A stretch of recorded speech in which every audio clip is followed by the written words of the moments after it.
কল্পনা করুন এক বিশাল পৃথিবী যেখানে মানুষ শুধু অন্যায়, মিথ্যা আর অবাধ্যতায় ডুবে আছে। আল্লাহর একত্বকে ভুলে সবাই শয়তানের পথে ছুটছে। ঠিক সেই অন্ধকার সময়ে আল্লাহ প্রেরণ করলেন একজন নবী, যিনি ধৈর্য আর সত্যের আলো নিয়ে মানুষকে সঠিক পথে ডাকলেন। তিনি আর কেউ নন, আল্লাহর মহান রাসূল নূহ আলাইহাসসালাম।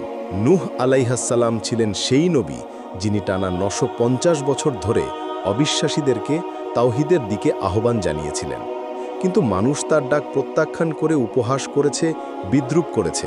শেষ পর্যন্ত যখন তারা ফেরেনি, তখন নেমে আসে ইতিহাসের সবচেয়ে ভয়াবহ মহাপ্লাবন, যা আজও মানবজাতির জন্য এক চিরন্তন শিক্ষা। নূহ আলাইহাসসালামের কাহিনী শুধু অতীতের গল্প নয়, বরং এটি ধৈর্য, ঈমান আর আল্লাহর শাস্তি সম্পর্কে এক জীবন্ত দৃষ্টান্ত। চলুন তাহলেই একে একে এই কাহিনীর পর্দা উন্মোচন করা যাক। বহু যুগ আগে যখন মানুষ আল্লাহকে ভুলে গিয়ে ভ্রান্ত বিশ্বাস আর মিথ্যা উপাসনায় লিপ্ত হয়েছিল, তখন তাদেরকে সঠিক পথে ফিরিয়ে আনার জন্য আল্লাহ তাআলা নূহ আলাইহাসসালামকে নবী হিসেবে পাঠালেন। আল্লাহ তাআলা কুরআনে বলেন, আর আমি নূহকে তার সম্প্রদায়ের কাছে প্রেরণ করেছি। তিনি বললেন, হে আমার সম্প্রদায়, তোমরা আল্লাহর ইবাদত করো, তিনি ছাড়া তোমাদের আর কোনো উপাস্য নেই। আমি আশঙ্কা করছি তোমাদের জন্য মহাদিবসের শাস্তি। সূরা হুদ। শুনা হুদ। নূহ আলাইহাসসালাম তার জাতির মাঝে দাঁড়িয়ে ভালোবাসা আর দয়া দিয়ে আহ্বান জানালেন, হে আমার জাতি, আল্লাহকে একমাত্র উপাস্য হিসেবে মানো, তার বাইরে কারো ইবাদত করো না। কিন্তু দুঃখজনকভাবে তার জাতির বেশিরভাগ মানুষ তার কথা শুনল না। তারা বিদ্রূপ করে বলল, তুমি তো আমাদের মতোই একজন সাধারণ মানুষ, কেন আমরা তোমার অনুসরণ করব? কেউ তাকে পাগল বলল, কেউ বলল তিনি শুধু নিজের মর্যাদা চাইছেন। কুরআনে এসেছে, তখন তার সম্প্রদায়ের মধ্যে যারা অবিশ্বাসী ছিল তারা বলল, আমরা তোমাকে আমাদের মতোই একজন মানুষ হিসেবে দেখি। তোমাকে অনুসরণ করেছে কেবল যারা আমাদের মধ্যে তুচ্ছ। আমরা তোমাদের কোনো শ্রেষ্ঠত্ব দেখি না, বরং আমরা মনে করি তোমরা মিথ্যাবাদী। সূরা হুদ। দুঃখজনকভাবে মানুষ তার ডাকে গুরুত্ব দিল না। বছরের পর বছর কেটে গেল।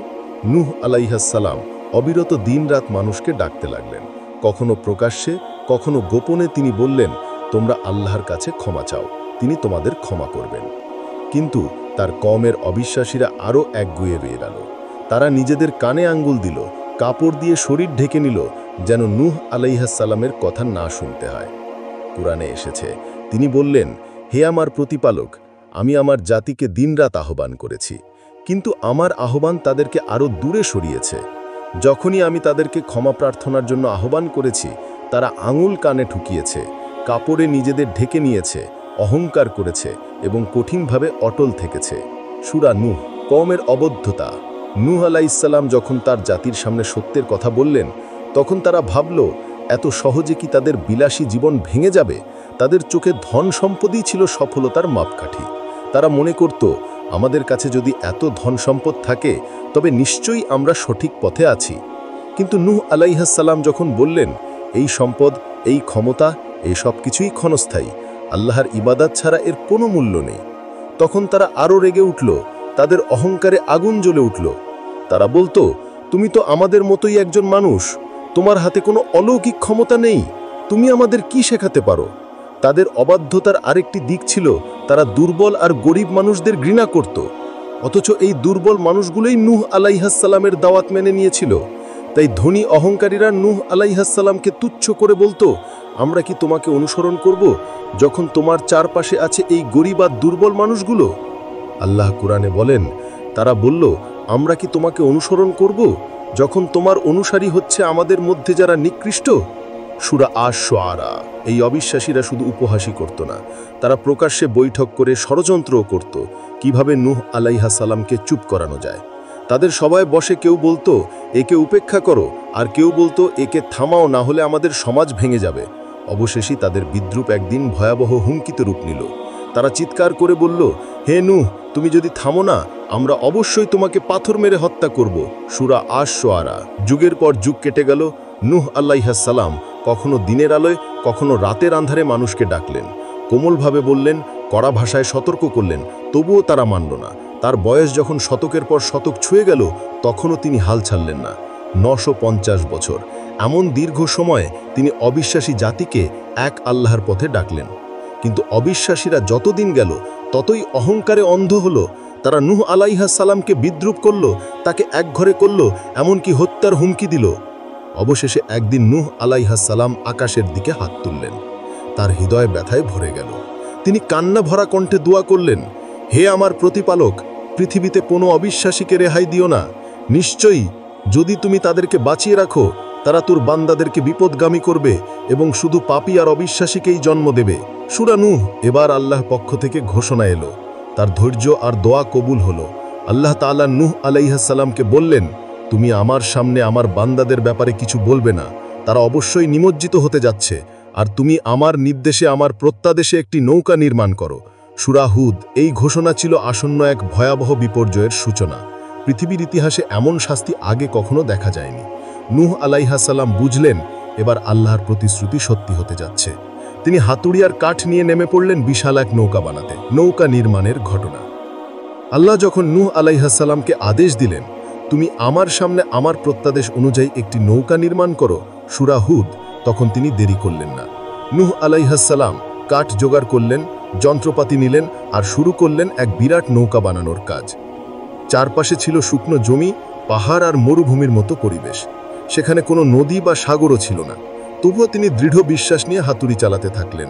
কাঠের গায়ে হাতুড়ির শব্দ যেন দূর দূরান্তে শোনা যেত। কিন্তু তার জাতি, তারা প্রতিদিন ভিড় করত শুধু তাকে নিয়ে উপহাস করার জন্য। বিদ্রূপ করে বলতো, এই মরুভূমিতে নৌকা বানাচ্ছ, পানি কোথায়, সাগর কোথায়? নূহ, তুমি কি পাগল হয়ে গেছো? তাদের হাসাহাসি চলতেই থাকলো। কেউ তাকে পাগল বলতো, কেউ তাকে উন্মাদ মনে করত, শিশুরা পর্যন্ত তাকে থেকে হেসে উঠত। কিন্তু নূহ আলাইহিস সালাম একটুও বিচলিত হলেন না। তিনি জানতেন এটা কোনো সাধারণ নৌকা নয়, এটা আল্লাহর হুকুমে বানানো রক্ষার কিস্তি। দিনের পর দিন, বছরের পর বছর নূহ আলাইহিস সালাম কাঠের তক্তা জোড়া লাগালেন, দড়ি বাঁধলেন, তারের কাজ করলেন। ধীরে ধীরে এক বিশাল আকার নৌকা দাঁড়িয়ে গেল। আল্লাহ তাআলা বলেন, এবং তিনি নৌকা নির্মাণ করতে লাগলেন, আর তার সম্প্রদায়ের নেতা অবিশ্বাসীরা তাকে দেখে উপহাস করত। সূরা হুদ। নূহ আলাইহিস সালাম ধৈর্য ধরে কাজ চালিয়ে গেলেন। তিনি জানতেন যে একদিন তাদের সেই বিদ্রূপী হয়ে উঠবে কান্না আর আফসোসের কারণ। প্লাবনের শুরু। বছরের পর বছর ধৈর্যশীল দাওয়াতের পর যখন আর কোনো পথ খোলা ছিল না, তখন আল্লাহর প্রতিশ্রুত সেই মুহূর্ত এসে হাজির হলো। হঠাৎ পৃথিবী কেঁপে উঠল। জমিনের বুকে ফাটল ধরে চারিদিক থেকে পানি উতলে উঠতে শুরু করল। আকাশও যেন ফেটে গেল। নিরবিচ্ছিন্ন মুষলধারে বৃষ্টি নেমে এলো। মুহূর্তেই জমিন আর আকাশ মিলে ভয়ঙ্কর প্লাবনের রূপ নিল। কুরআনে আল্লাহ বলেন, অবশেষে যখন আমাদের আদেশ এলো এবং উনুন থেকে পানি উতলে উঠল, তখন আমি বললাম, প্রত্যেকটি প্রাণী থেকে একজোড়া এবং তোমার পরিবারকে শুধু অবিশ্বাসীদের ছাড়া নৌকায় ওঠাও। সূরা হুদ। নূহ আলাইহিস সালাম দ্রুত তার নৌকায় তুললেন। হরিণের প্রত্যেকটি প্রাণীর একজোড়া, তার পরিবার থেকে যারা ঈমান এনেছিল আর অল্প কিছু ঈমানদার মানুষ। অন্যদিকে যারা এতদিন তাকে ব্যঙ্গ বিদ্রূপ করেছিল, তারা অবিশ্বাসের ঘরে দাঁড়িয়ে তাকিয়ে রইল। পানি বাড়তে থাকলো, তাদের ঘর বাড়ি তলিয়ে গেল, তারা ছুটাছুটি করতে লাগলো। কিন্তু তখন আর কারো জন্য কোনো পথ খোলা ছিল না। আল্লাহর শাস্তি শুরু হয়ে গেছে। আল্লাহর শাস্তি যখন নেমে এলো, তখন পৃথিবীর কোনো অংশ নিরাপদ ছিল না। পানি এমনভাবে উথলে উঠল যে ধীরে ধীরে গাছপালা, ঘরবাড়ি, মাঠঘাট সব ডুবে গেল। শেষমেশ পাহাড়গুলো পানির নিচে তলিয়ে যেতে লাগলো। অবিশ্বাসীরা তখন আতঙ্কিত হয়ে দৌড়াতে লাগলো। কেউ নৌকার দিকে ছুটল, কেউ পাহাড়ের দিকে দৌড় দিল, কিন্তু আর কোনো আশ্রয় বাকি ছিল না। প্লাবনের ভয়াবহতা এমন ছিল যে কারো সম্পদ, শক্তি, বংশ বা অহংকার কিছুই তাকে রক্ষা করতে পারেনি। যারা আল্লাহর প্রতি ঈমান এনেছিল তারাই নৌকার নিরাপত্তায় ছিল। এভাবেই আল্লাহর প্রতিশ্রুতি পূর্ণ হলো। অবিশ্বাসীরা ধ্বংস হলো আর ঈমানদাররা রক্ষা পেল। এই ভয়াবহ ঘটনার মাধ্যমে আল্লাহ দেখিয়ে দিলেন যে ধন সম্পদ, কীর্তি বা শক্তি কোনো কাজে আসে না। কেবল বিশ্বাস আর আনুগত্যই পারে মানুষকে আল্লাহর শাস্তি থেকে মুক্তি দিতে। প্লাবন শেষে দিনের পর দিন আকাশ থেকে অবিরাম বৃষ্টি ঝরছিল, আর পৃথিবীর বুকে প্রতিটি ফাঁক ফোকর দিয়ে পানি উথলে উঠছিল। অবশেষে যখন আল্লাহর নির্ধারিত সময় পূর্ণ হলো, তখন আল্লাহর মহাশক্তির এক অলৌকিক ঘোষণা শোনা গেল। হে পৃথিবী, তোমার পানি গিলে নাও, আর হে আসমান, থেমে যাও। একই সঙ্গে আকাশের বৃষ্টি থেমে গেল। ভূমি তার বুকের ভেতর পানি শুষে নিল। ধীরে ধীরে ভয়াবহ প্লাবনের পানি নেমে গেল। নূহ আলাইহাসসালাম আর তার সঙ্গী ঈমানদাররা দীর্ঘদিনের আতঙ্ক থেকে মুক্তি পেলেন। নৌকা ভেসে ভেসে শেষমেশ থেমে দাঁড়ালো এক উঁচু পাহাড়ের চূড়ায়। সেটি ছিল জুদি পাহাড়। চারদিকে নীরবতা, ধ্বংসস্তূপে ভরা পৃথিবীতে তখন শুধু বেঁচে আছে কিছু প্রাণী আর নূহ আলাইহাসসালামের সঙ্গী ঈমানদাররা। সেই মুহূর্তে নূহ আলাইহাসসালাম আল্লাহর সামনে মাথা নত করে কৃতজ্ঞতার সেজদায় লুটিয়ে পড়লেন।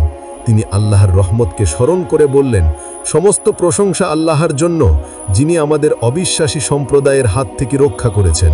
নূহ আলাইহাসসালামের কাহিনী আমাদের জন্য এক গুরুত্বপূর্ণ শিক্ষা রেখে গেছে। যে জাতি অবাধ্য, যে মানুষ আল্লাহর নির্দেশ অস্বীকার করে, তারা ধ্বংসের মুখে পড়তে বাধ্য। কোনো ধন সম্পদ, ক্ষমতা বা সম্পর্ক তাদের রক্ষা করতে পারে না।